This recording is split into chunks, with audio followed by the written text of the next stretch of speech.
we've come tonight to discuss a very, very serious issue. We have discussed Kashmir a number of times within the group, and we know there's a all-party group on both Kashmir and Pakistan and India in this house. But we look at specific issues tonight. It is discussion on human rights. Thank you very much, David, and how good it is to see so many people here, I must say.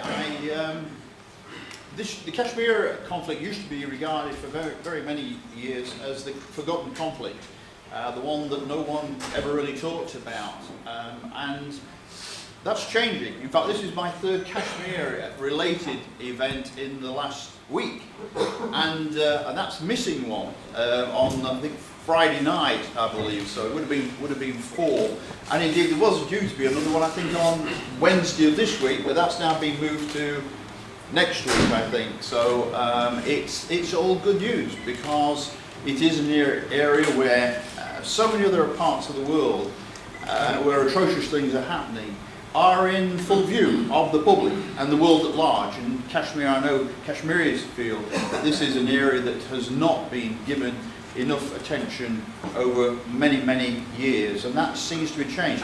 I must say also I'm pleased to be here in this I'm very impressed by this all-party group, I have to tell you, because I've been to probably I don't know, 300 odd meetings about Kashmir in the last 20 or 30 years, and for the first 250 of those meetings, certainly in Bradford, I knew everybody there every time. It was the same people every time at the 250 odd meetings. That's changing, because the people that I now see at meetings about Kashmir, I'm delighted to see so many people here that I don't recognise. I have to tell you that. It really is good to have a Kashmir meeting. To see so many people here that I haven't seen before at the event. Some familiar faces, we just can't keep away. But it is really, and I sincerely mean this, because it means that it's broadening and deepening and stretching out as it needs to do to reach more people. I think that the petition that was part behind really the recent debate, and it really came along and called for the debate on the basis that it was all party, but also that it was all country, across the whole of the country. Signatures were gathered in, and it became a way, and we said to people, when you're collecting, because most people will sign anything that you put under them to get rid of you if anything else, we said don't just get a signature on a petition, tell them about the issue. Many, many young people in the Kashmiri community now in Bradford think of it, and I have to say this, as an old man's problem. It's an old man's conflict. It's not for our generation.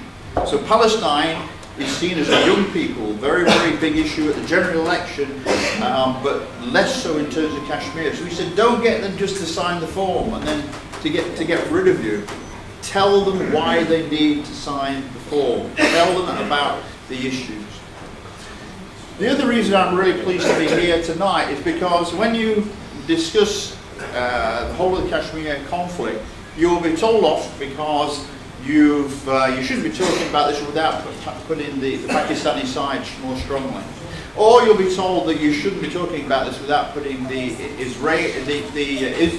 Indian side more strongly. And in fact, at the Diwali event, another one that I went to recently, I was told that same thing. Why are you talking about Kashmir? Are you anti-Indian?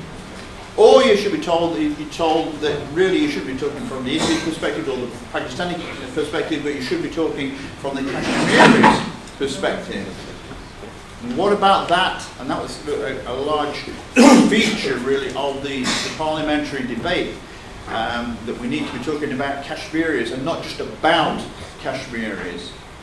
So that's in development. But there's also another view, which again Andrew referred to, is that we shouldn't be talking about this at all in this place. It's none of your business, keep out. And I think those arguments were successfully demolished. If you read the debate, I think that it was well argued by many, many members of Parliament that not only do we have a right, some would say a duty, but certainly an obligation to discuss it in this place.